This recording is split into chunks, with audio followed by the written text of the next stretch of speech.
Hi, my name is Jamie Beatles, and today I am going to show you how to access a Portacath needle through step-by-step instructions. I use the reference of Bon Secours Policy and Procedures. Reasons for performing: we use these needles on oncology for chemotherapy, especially when handling vesicants, blood transfusions, and when the patient has multiple labs. Special considerations: patients with poor venous access, long-term antibiotic use, as well as end-of-life care. Common mistakes that I have seen in my practice, but are not limited to: placing the biopatch over the needle instead of under, placing the tegaderm incorrectly, pushing the needle too far, not stabilizing the port during and after needle access or deaccessing, and/or incorrect needle size. Complications, risk with skill: infection, inserting the needle incorrectly, or flipping the port when accessing or especially deaccessing the port, or clotting the line. We need to gather our equipment and our supplies. First, you're going to need a central sterile line dressing kit. This is what we use at my facility. Along with a needle, a saline-filled syringe, a biopatch if it's not included, and then also a cap.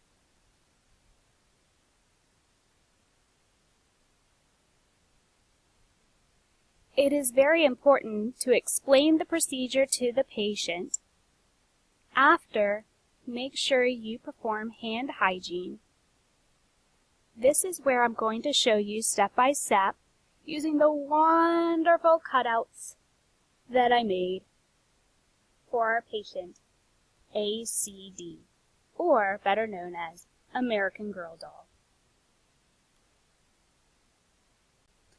Before we start, I found some wonderful pictures of how to feel for the port underneath the chest, how to palpate for it, and then also how to stabilize that port with your fingertips.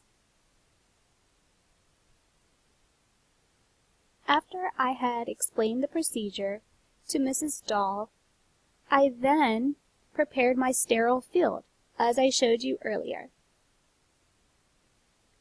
I now have gloves and a mask on to help prevent the spread of infection and to continue to maintain a sterile field. After doing the mask and my sterile gloves, I like to take a syringe and a cap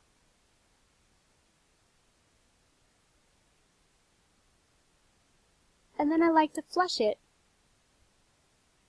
out my needle until I see the saline drop from the actual needle. And then I make sure I set that back on my sterile field. After, I will take my alcohol swabs and my ChloraPrep.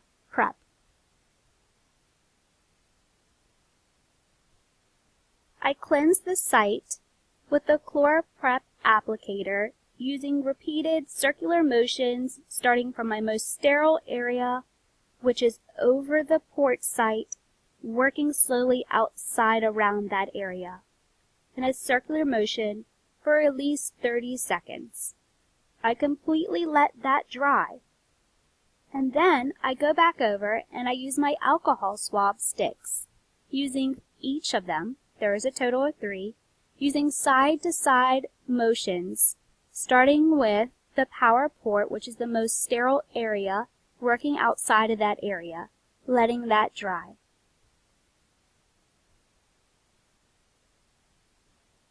After my site has completely dried, without wiping or blotting it dry.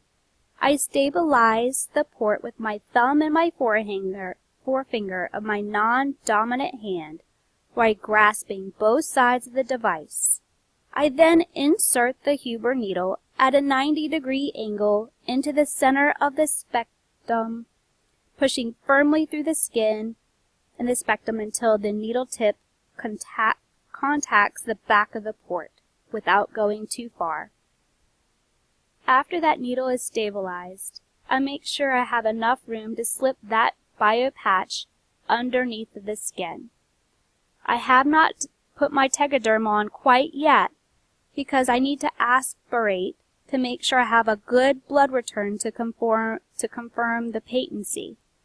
After I see that blood return, I then flush my syringe with the normal saline. If there is no blood return, I need to see the reason. Make sure you check the site for infiltration or fluid leak. If so, discontinue flushing if discomfort or swelling occurs or resistance is met. Then, I will apply my Tegaderm. Only after I have put my biopatch underneath the needle, I will stabilize everything with my Tegaderm patch, with leaving the bottom part hanging out so I'm able to clip freely and to access it freely. After, I will remove my gloves, perform hand hygiene, and label my dressing with my time, my date, and my initials.